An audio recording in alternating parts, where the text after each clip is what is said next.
I always believed that marriage was built on trust, that when you commit to someone, you stand by them no matter what. I thought I had that with my wife, Marlene. For years, I convinced myself we were happy even when the little things started to feel off, when she stopped laughing at my jokes, when her late nights at work became more frequent, when the warmth in her eyes faded into something distant. I should have seen the signs earlier, but love makes you blind. Or maybe I just didn't want to admit that the woman I built a life with was slipping away from me. The truth hit me in the most unexpected way. It wasn't a dramatic confession, no secret message found by accident. It was the way she looked at me one evening as she packed her overnight bag, telling me she was heading to her friend's house for the weekend. Her voice was casual, her movements routine, but I knew. I just knew. "You're staying with Hannah again?" I asked, my voice steady though my chest felt tight. She barely glanced at me. "Yeah, we're having a girls' weekend." A lie. I could hear it in the way she avoided my eyes, in the way she over-explained. I wanted to ask more, to push, to demand honesty, but a cold realization settled over me. If she wanted to lie, she would. And if she was lying, it meant something was already broken. So, instead of pleading or arguing, I did something that surprised even me. I smiled. "Have fun," I said, walking past her toward the kitchen. I didn't look back, didn't try to catch her reaction. But in that moment I knew this wasn't my loss. It was hers. Because while she was out doing whatever she thought she could get away with, I was making my own plans. Plans that would change everything. And she had no idea what was coming. The moment she walked out that door, something inside me shifted. I stood in the kitchen, gripping the edge of the counter, staring at the empty space where she had just been. There was no explosion of rage, no gut-wrenching heartbreak, just silence. A clarity I hadn't felt in years. I wasn't going to beg. I wasn't going to chase. I wasn't going to be the man she expected me to be, the one who would sit at home waiting while she did whatever she wanted. I sat down at the table and took a deep breath. This was my turning point. I could already see it so clearly. Marlene was testing me. She wanted to see if I'd break, if I'd lash out, if I'd crumble into a pathetic mess and beg her to stay. But she underestimated me. For years I had built my life around her. I had made compromises, adjusted my habits, and swallowed my pride to keep our marriage afloat. And for what? So she could slowly push me into the background while she built a secret life behind my back? No, I refused to be the desperate husband clinging to someone who had already let go of me. That night, I didn't text her. I didn't call. I went about my evening as if nothing had changed. I made dinner steak, medium rare, just the way I liked it. I poured myself a drink and watched TV completely undisturbed. And for the first time in years, I felt something close to peace. The next morning, I woke up early, more refreshed than I had been in months. I knew exactly what I needed to do. I spent the day getting things in order, sorting through finances, making a few quiet phone calls, putting my own plans into motion. If Marlene was walking away from this marriage, then I was going to make sure she walked straight into a reality she wasn't expecting. I thought about the moment she would return home, expecting things to be just as she left them. She would walk through that door with her usual detached air, maybe acting just a little guilty, but confident that I hadn't caught on. And I would be there waiting, not with anger, not with accusations, but with something far worse for her. Indifference. By the time the sun began to set, I was ready. The house was spotless, every detail perfectly in place. The air felt charged with anticipation, but I forced myself to stay calm. I wasn't just preparing for her return, I was setting the stage for the moment she would realize she had made the biggest mistake of her life. And when she walked through that door, suitcase in hand, I simply smiled. "Welcome back, Marlene," I said, my voice even. "Did you have fun?" The way her expression faltered for just a second told me everything I needed to know. She had no idea what was coming. The moment Marlene stepped through the door, I could tell she expected something different. Maybe she thought I'd be sulking on the couch, nursing a half-empty bottle of whiskey, waiting to demand answers. Maybe she expected an argument, accusations, a dramatic confrontation where I'd beg her to tell me the truth.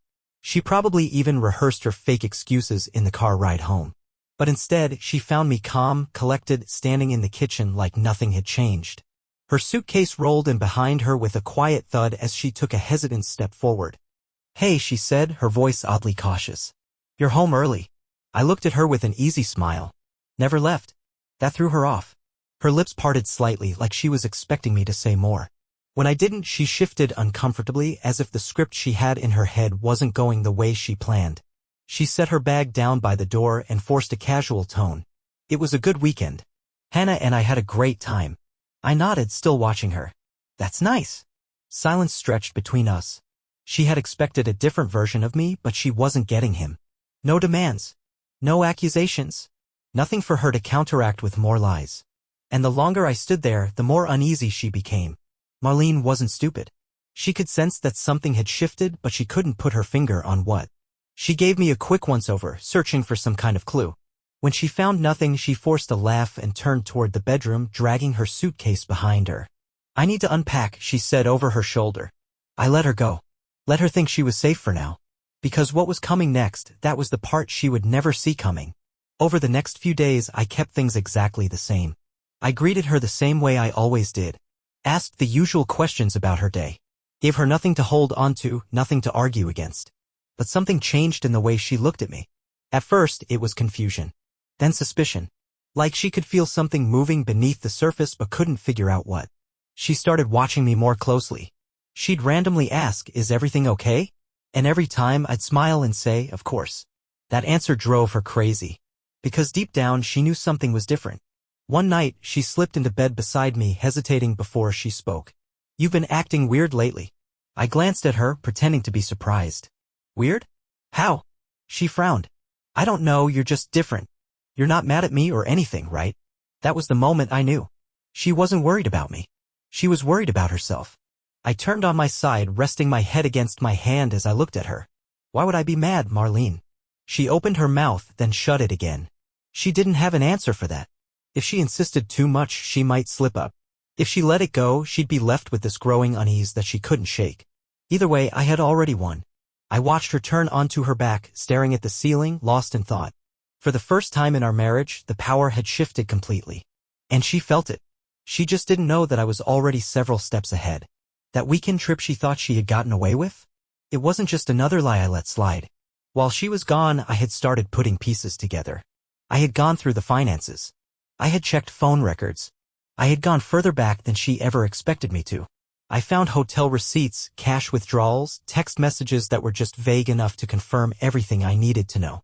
And now I wasn't just waiting. I was preparing. Marlene thought she had all the control. She thought she could string me along until she was ready to leave on her own terms. She had no idea that I had already decided how the story would end. Marlene thought she was in control. I could see it in the way she carried herself, the way she walked through the house as if nothing had changed. She was playing the long game, testing the waters, figuring out how much she could get away with before pulling the trigger on whatever plan she had cooked up. Maybe she thought she'd ease me into the idea of separation, string me along until she was ready to leave on her own terms. Maybe she was waiting for me to break first so she could play the victim. Too bad for her, I was already 5 steps ahead. I let her think she had the upper hand and she soaked it up like a sponge. She became more relaxed, more confident in her deception. At first, she tried to act cautious, watching me carefully, looking for cracks in my composure. But when she found none, she let her guard down. She went back to sneaking late-night text messages when she thought I was asleep, leaving the house under the pretense of running errands, dressing just a little too nicely for coffee with the girls. And I let her. Because while she was out there thinking she was untouchable, I was making sure every move she made was documented. I had quietly installed a tracking app on her phone, nothing invasive, just enough to confirm what I already knew. I had gone through our shared bank statements, finding expenses that couldn't be explained away. The receipts I found weren't just for hotel rooms. There were dinners, little shopping sprees, weekend getaways I had never heard about. She was living a double life and she thought I was too blind to see it. One afternoon, she was in the shower when her phone buzzed on the nightstand. Normally, I wouldn't have even looked, but I had already seen enough to know that whoever was messaging her wasn't a friend from work. I glanced at the screen, just a single text preview. "Can't wait to see you again. This weekend." That was all I needed. By the time she got out of the shower, towel wrapped around her body, steam rolling out from the bathroom, I was already sitting on the bed, casually flipping through the TV channels. I could feel her eyes on me, assessing, wondering if I had seen her phone light up. I didn't give her the satisfaction of a reaction. She hesitated before grabbing her phone, quickly swiping the screen and typing out a response, thinking she was being slick. I just smiled to myself. Let her think she's getting away with it. But she wasn't just playing me, she was playing herself. Because I had already set my plan in motion. I started moving my assets, separating bank accounts, making quiet financial decisions that would leave her with nothing when the time came. I gathered every piece of proof I needed, ensuring that if things got ugly, I would have the upper hand. And the best part? She still had no clue. She thought she was on top of the world, that she had successfully built herself an escape plan without consequences. She didn't realize that I was the one holding the door open for her exit. And when the time came, she would regret every choice she made. It was fascinating watching Marlene live in her own little bubble of delusion. She thought she was outsmarting me, that I was still the clueless husband blindly trusting every excuse she threw my way. In her mind, she was orchestrating a slow, clean getaway, one where she could keep her options open, secure her comfort, and then walk away when she was ready. She had no idea that I had already pulled the rug out from under her. I had everything in place. My money was moved, my exit strategy secured. She still thought we shared joint finances, but in reality I had quietly shifted our accounts, leaving just enough behind to avoid suspicion. Every paper trail was accounted for. She might have thought she was leading the game, but she didn't realize she was playing by my rules now. She was getting bolder. I could see it in the way she carried herself, more confident, more dismissive of me. She stopped pretending to care about my plans, stopped checking in on me when she was out. And she had a new habit now, coming home just a little later than she used to, with a flimsy excuse that she barely put effort into. One night, she waltzed in at almost midnight, a little too dressed up for a work event. I was sitting on the couch, casually scrolling through my phone when she walked in. She hesitated when she saw me awake, but then quickly covered it up with a forced smile. "Didn't think you'd still be up," she said, setting her purse down a little too carefully. I looked at her, studying her for a moment before shrugging. "Just wasn't tired." She shifted awkwardly, waiting, expecting me to ask where she'd been, to challenge her lie. But I didn't give her that satisfaction. I just stretched and stood up, letting out a casual yawn. "I'm heading to bed," I said as I walked past her. She watched me go, and I could feel the weight of her confusion trailing after me. She expected a fight. She expected an argument. But all she got was my indifference. And that's when I knew. She was starting to panic. The next few days were almost comical. She started paying more attention to me, as if she was suddenly remembering that she had a husband. Little gestures, asking how my day was, offering to make dinner, initiating conversations she hadn't bothered with in months. It was an act, of course. She was fishing for information, trying to figure out if something had shifted. I played along, letting her believe she was slowly regaining control. I let her sit in the illusion that she was fixing whatever damage she thought she might have done. But in reality, I was simply waiting. Waiting for the perfect moment. The moment where she'd realize she had walked right into the trap she had set for me. The moment where she'd understand, too late, that she had gambled everything and lost. The shift was almost imperceptible at first, like a barely noticeable crack in glass that would soon spiderweb into destruction. Marlene was growing uneasy, and I could see it in the way she carried herself. Her confidence, once so unshakable, was faltering. She would glance at me longer than usual, searching for signs, trying to gauge if I knew something. And yet I gave her nothing. The silence was suffocating for her. I never confronted her. Never accused her. Never raised my voice. I treated her like nothing had changed, like she was still my wife and I was still the same predictable husband she had been quietly pulling away from. But the truth was, she wasn't pulling away anymore, she was clinging. And that was exactly what I wanted. One morning, as she sat across from me at the kitchen table, pretending to read an email on her phone, I noticed her thumb nervously tapping against the screen. It was a tell she did that when she was deep in thought, when she was overanalyzing something. "You're quiet this morning," she finally said, forcing casualness into her tone. I sipped my coffee, looking up at her with an easy smile. "Just thinking." Her expression tensed for a fraction of a second before she forced a laugh. "About what?" "About us." She froze. Just for a second. But I saw it. Her grip on her phone tightened, her breathing stilled, and in that moment, I knew she was scrambling for an answer. Was this the moment I was finally confronting her? Did I know? Should she confess something or keep lying?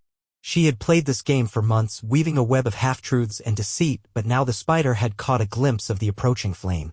She swallowed, carefully setting her phone down. "What do you mean?" I leaned back in my chair, stretching slightly before meeting her gaze. "I've just been reflecting a lot lately. Thinking about our marriage. About what really matters." She was trying to read me now, trying to figure out if I was leading her into a trap. "That's good, right?" I smiled again. "Yeah, it really is." She nodded slowly, but I could see the wheels turning in her head. If I wasn't fighting, if I wasn't questioning her, then maybe I didn't know anything at all. Maybe she still had time to keep her secret safe, to slip away cleanly when she was ready. And that's why she didn't see what was coming next. That evening I set the stage. I told her I had something special planned for us, that I wanted to take her out for dinner, just the two of us. She hesitated. She wasn't used to this kind of attention anymore. She had spent so much time investing in her double life that the idea of reconnecting with me felt foreign. But she agreed. After all, if she refused, it might look suspicious. She got dressed, put on her makeup, and for a brief moment, she looked like the woman I had married. The woman I had trusted. But I knew better now. The restaurant was perfect, elegant, intimate, the kind of place we used to go before everything changed. As we sat down, I saw her relax slightly, like she had convinced herself that whatever paranoia she had been feeling was misplaced. We talked, small talk, nothing too deep. She laughed at my jokes again, touched my hand like she used to. But the entire time I was watching her, studying every flicker of emotion in her eyes. And then, just as she was about to take a sip of her wine, I pulled out my phone and slid it across the table toward her. She frowned, setting her glass down before looking at the screen. And then, in an instant, her entire face drained of color. She saw everything. Screenshots of messages. Bank statements. Hotel receipts. Every single detail of her betrayal laid out in front of her, undeniable, inescapable. Her fingers trembled as she scrolled, eyes darting from one piece of evidence to the next, her breath coming in short, shallow gasps. She looked up at me, her mouth opening, but no words came out. I leaned forward slightly, my expression calm, composed. "You thought I didn't know, didn't you?" Silence. And then, barely above a whisper, she finally spoke. "How long have you known?" I tilted my head, considering my answer before smiling. "Long enough." She wasn't expecting this. She had rehearsed all the possible scenarios, the fights, the screaming matches, the tears. But she wasn't prepared for this version of me. The version that had already accepted the truth, that had already moved past the pain and into something far more dangerous. Indifference. I picked up my glass, swirling the wine inside before taking a slow sip. "You don't have to explain," I said, my voice almost kind. "Really? I just thought it was time for you to know that I know." Her hands were still shaking. "What are you going to do?" I smiled. "Nothing." She blinked, confused. "Nothing?" I nodded. "That's right. I'm not going to yell. I'm not going to beg. I'm not going to fight for someone who's already checked out. I just wanted you to know that I saw through all of it." Her lips parted like she wanted to argue, to defend herself, to spin some desperate lie, but she knew it wouldn't work. I placed my napkin on the table and stood up. "I already took care of everything," I continued. "The accounts, the house, the paperwork. It's all done." She stiffened. "What do you mean done?" I met her gaze, holding it steady. "I mean you wanted a way out, Marlene. So I gave you one." And with that, I turned and walked out of the restaurant, leaving her sitting there, surrounded by the remnants of the life she had so carelessly destroyed. She thought I'd beg her to stay. She thought she could have it all, her double life, her secrets, her control over me. But instead, I gave her an easy exit. And she instantly regretted every single choice that led her to this moment. I walked out of the restaurant, but I didn't leave. Not yet. Instead, I stood just outside, out of sight, giving her time to process everything. I imagined her sitting there, staring at the evidence on my phone, her mind racing in 100 different directions. She had spent so much time weaving lies, building her separate life, believing she had everything under control. Now, she was trapped in the very web she had spun. A minute passed. Then another. I heard nothing but the soft hum of the city around me, the distant chatter of restaurant patrons, the occasional honk from a passing car. I checked my watch. It had only been 5 minutes, but I knew what was coming next. Right on cue, my phone buzzed in my pocket. I let it ring a few times before answering, keeping my voice calm. "Yes." Her breath hitched on the other end. "Where are you?" I glanced back at the restaurant. Through the large windows, I could see her sitting at the table, hunched over, gripping the phone like a lifeline. Her face was pale, her shoulders tense. "Outside," I said simply. A pause. Then her voice cracked.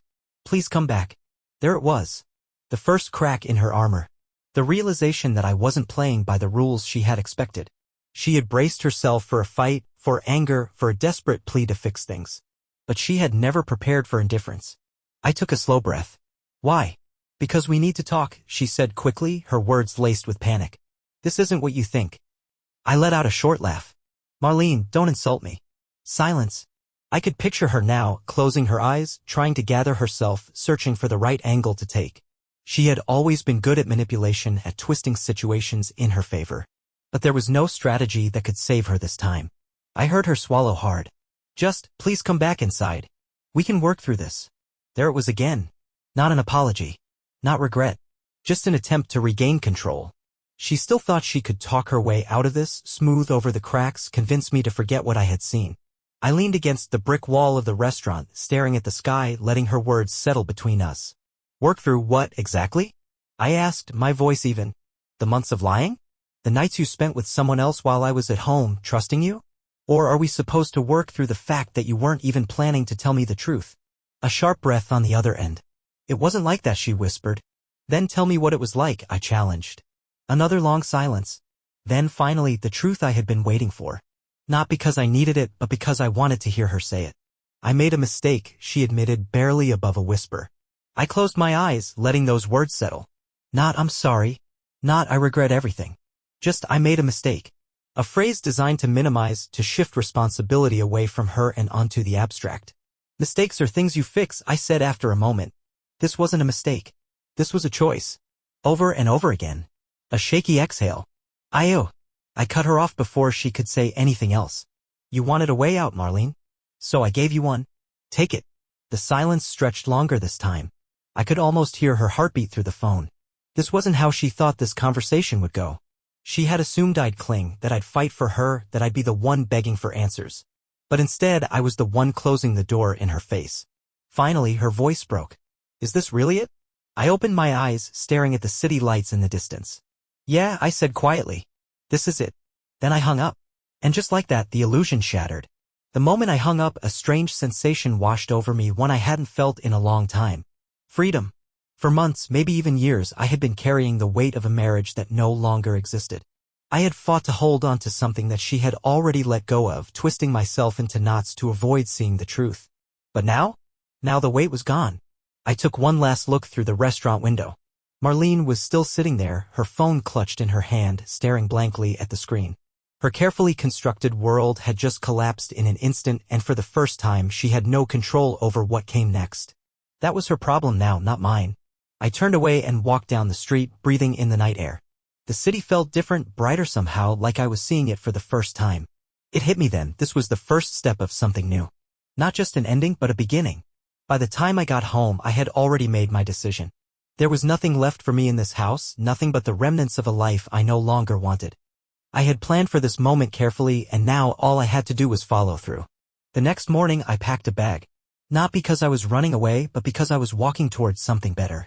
I had options, opportunities one had put off for too long because I had been too busy trying to keep a sinking ship afloat. But now the storm had passed. I could finally move forward.